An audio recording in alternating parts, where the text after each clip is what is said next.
आज से हम types of chemical reaction start कर रहे हैं। इसमें फर्स्ट टाइप है हमारे पास कॉम्बिनेशन रिएक्शन। कॉम्बिनेशन रिएक्शन क्या होता है? एक ऐसी रिएक्शन जिसमें दो या दो से ज्यादा रिएक्टेंट्स कंबाइन होकर एक सिंगल प्रोडक्ट देते हैं।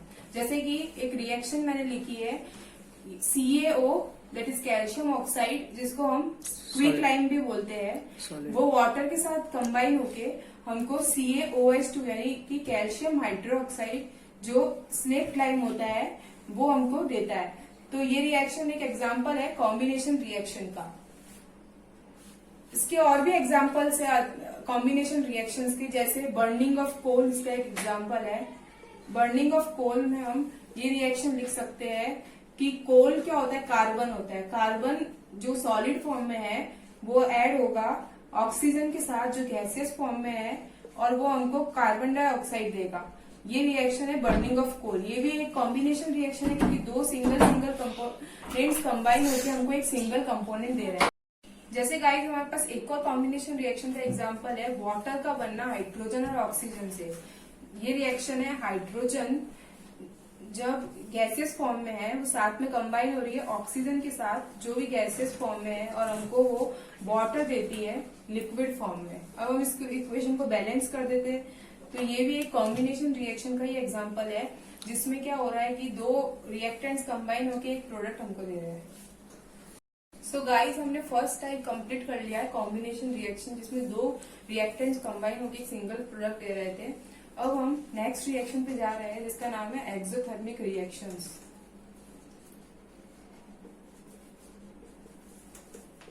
एक्सोथर्मिक रिएक्शंस क्या होती है? एक ऐसी रिएक्शन जिसमें हीट भी रिलीज होती है प्रोडक्ट के साथ साथ में। प्रोडक्ट बनता है साथ में हीट रिलीज होती है, उस रिएक्शन को एक्सोथर्मिक रिएक्शन बोलते हैं। जैसे बर्निंग ऑफ नेचुरल गैस का एग्जांपल है। इसकी मैं इक्वेशन लिख देती हूँ। नेचुरल गैस होती है मीथेन हमारे पास, जो ये CH4 है, ये ऑक्सीजन के साथ कंबाइन हो रही है हमको कार्बन डाइऑक्साइड और वाटर देने के लिए। इसको मैं बैलेंस कर देती हूँ। तो ये क्या है? मीथेन है हमारे पास। मीथेन को हम नेचुरल गैस बोलते हैं।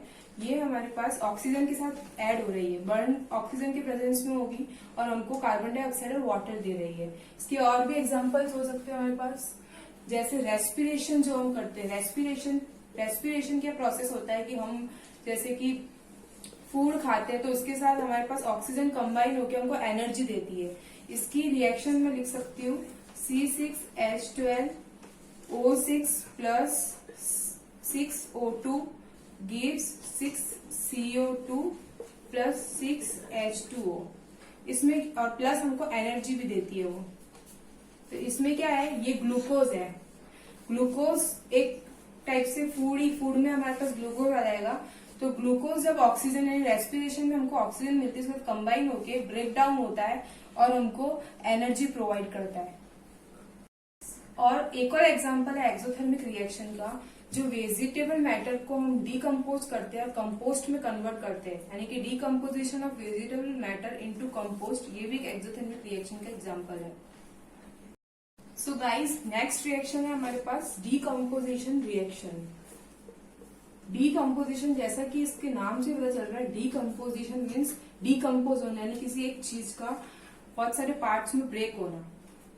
डीकम्पोजिशन का ये डेफिनेशन है कि reaction in which single reactant breaks down to give simpler products is called decomposition reaction. यानी कि ऐसी रिएक्शन जिसमें एक सिंगल रिएक्टेंट है वो ब्रेक डाउन होकर सिंपलर प्रोडक्ट्स में कन्वर्ट हो रहा है। जैसे इसका एग्जांपल है हमारे पास FeSO4 यानी कि फेरस सल्फेट। हमको हीटिंग पे क्या देता है? फेरिक ऑक्साइड Fe2O3 साथ में SO2 एंड SO3।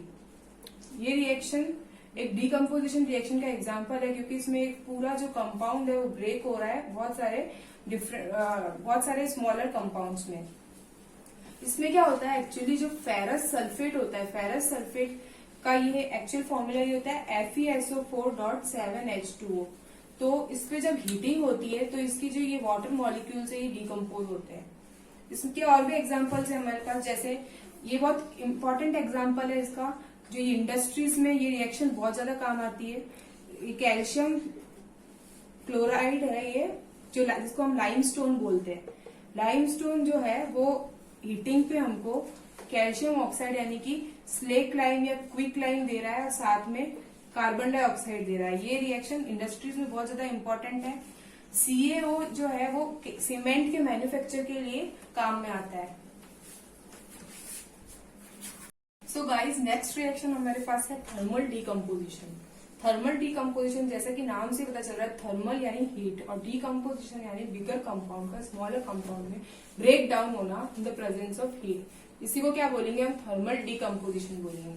जैसे कि हमारे पास एक रिएक्शन है PbNO3 जिसको हम क्या बोलते हैं? Lead nitrate. Lead nitrate heating पे हमको क्या देता है? हमको डीकम्पोजिशन के लिए कुछ ना कुछ तो देना पड़ेगा उसको, हीट, इलेक्ट्रिसिटी, लाइट, वरना डीकम्पोजिशन पॉसिबल नहीं है।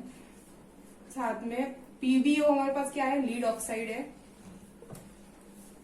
साथ में हमको देगा वो नाइट्रोजन डाइऑक्साइड और ऑक्सीजन। इसको मैं बैलेंस कर देती हूँ।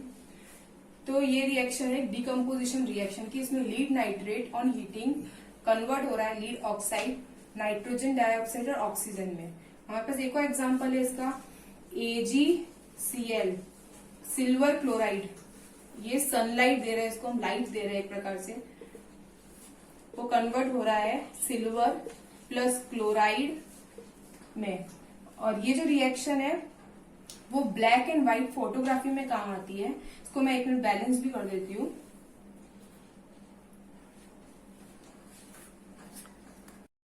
सो गाइस, नेक्स्ट रिएक्शन हमारे पास है एंडोथर्मिक रिएक्शन।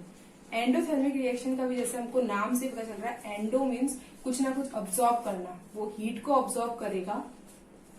ऐसी रिएक्शन जिसमें हीट ऑब्जॉर्ब हो रही है, जैसे हमने डीकम्पोजिशन रिएक्शन में बहुत सारी रिएक्शन पढ़ी थी जिसमें लाइट, हीट, इलेक्ट्रिसिटी, बहुत सारी चीजें ऑब्जॉर्ब हो रही थी, तभी एक जो लार्जर कंपाउंड है वो स्मॉलर कंपाउंड में ब्रेक हो रहा था। तो एक्सोथर्मिक रिएक्शन में भी यही है कि reactions in which energy is absorb is known as endothermic reactions. तो एक प्रकार से जो हमने डीकम्पोजिशन रिएक्शन पढ़ी वो एंडोथर्मिक रिएक्शंस ही होती है, क्योंकि डीकम्पोजिशन रिएक्शन एंडोथर्मिक रिएक्शंस के बिना पॉसिबल नहीं है।